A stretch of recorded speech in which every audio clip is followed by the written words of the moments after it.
ណែណែអ្នកនាងអើយខែងារដល់ហើយនាងនៅដល់ណា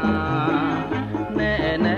អ្នកនាងអើយខែងារដល់ហើយនាងនៅដល់ណាគួអាសូរដល់កាយាគួតែអាសូរដល់កាយា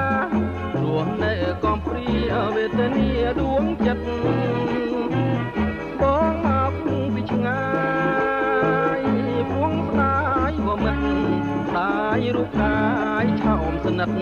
គួតែអាណិតដល់កំឡោះបងទៅ